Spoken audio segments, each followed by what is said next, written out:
Major Muzaffar Hossain নামে একজন ব্যক্তি অতি সম্প্রতি গ্রেফতার হয়েছে।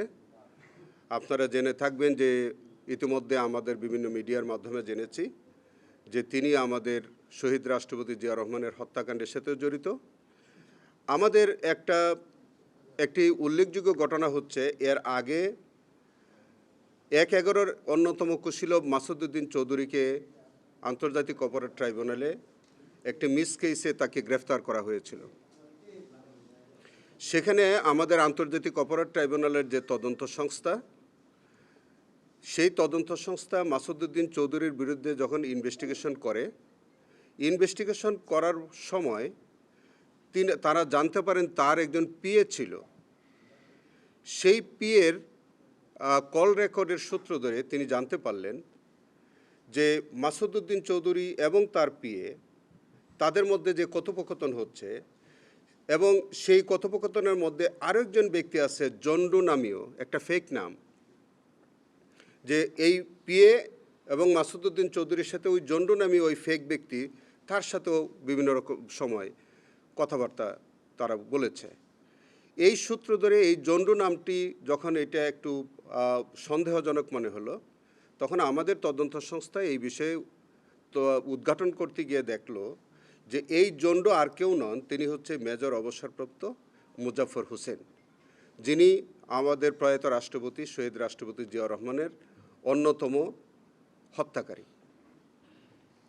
সেখানে আমাদের ইনভেস্টিগেশন এজেন্সি ইনভেস্টিগেশন করতে গিয়ে দেখা গেল যে গত 16 বছর এই মাসুদউদ্দিন চৌধুরী এবং মেজর অবসরপ্রাপ্ত মুজাফফর হোসেন তাদের মধ্যে বিভিন্ন সময় কথাবার্তা হয়েছে। এই মেজর মুজাফফর হোসেন আমাদের পার্শ্ববর্তী দেশে তিনি একাধিকবার গমনাগমন করেছেন, আবার বাংলাদেশে এসছেন, এবং মাসুদউদ্দিন চৌধুরীর সাথে তার একটা সুসম্পর্ক ছিল।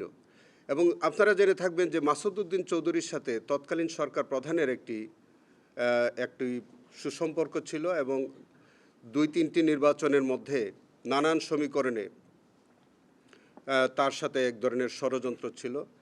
ক্রাইমস এগেনস্ট হিউম্যানিটির মধ্যে মাসুদউদ্দিন চৌধুরীর অনেক সংশ্লিষ্টতা ইতিমধ্যে আমাদের তদন্ত সংস্থা পেয়েছে, এবং সেই সময়ের মধ্যে যখন সারা বাংলাদেশে যখন এই যে মানবতা বিরোধী অপরাধ সংগঠিত হচ্ছিল, তখনও এই আসামি এবং মাসুদউদ্দিন চৌধুরীর মধ্যে একটা সংশ্লিষ্টতা আমাদের তদন্ত সংস্থা ইতিমধ্যে পেয়েছে। সেই কারণে আমাদের কাছে যেহেতু একটি প্রাথমিক তথ্য এসছে যে তার মানবতা বিরোধী অপরাধের সাথে তার সংশ্লিষ্টতা আছে, 1/11-র সাথে তার সংশ্লিষ্টতা আছে, এবং আর কোনো ঘটনার সাথে তার কোনো সংশ্লিষ্টতা আছে কিনা, এই সমস্ত বিষয়গুলি উদ্ঘাটনের স্বার্থে আমাদের তদন্তকারী কর্মকর্তা আজকে আমার বরাবর একটি আবেদন করেছে তাকে গ্রেফতার দেখানোর জন্যে। এবং গ্রেফতার দেখানোর আগে যেহেতু তিনি সেনাবাহিনীর তত্ত্বাবধানে রয়েছেন, সেই কারণে আজকে আমি একটা অ্যাপ্লিকেশন দিয়েছি যে তাকে আর্মির তত্ত্বাবধান থেকে প্রোটেকশন ওয়ারেন্টে আমাদের ট্রাইব্যুনালে হাজির করার জন্য আগামী 23 তারিখে 10টার মধ্যে তাকে হাজির করার জন্যে আর্মির অ্যাডজুটেন্ট জেনারেল বরাবরে একটি প্রোটেকশন ওয়ারেন্ট ইস্যু হয়েছে।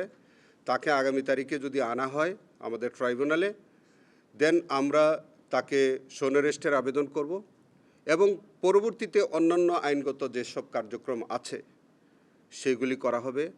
আপনাদেরকে এইটুকুন বলি, তাকে জিজ্ঞাসাবাদের প্রয়োজন হবে।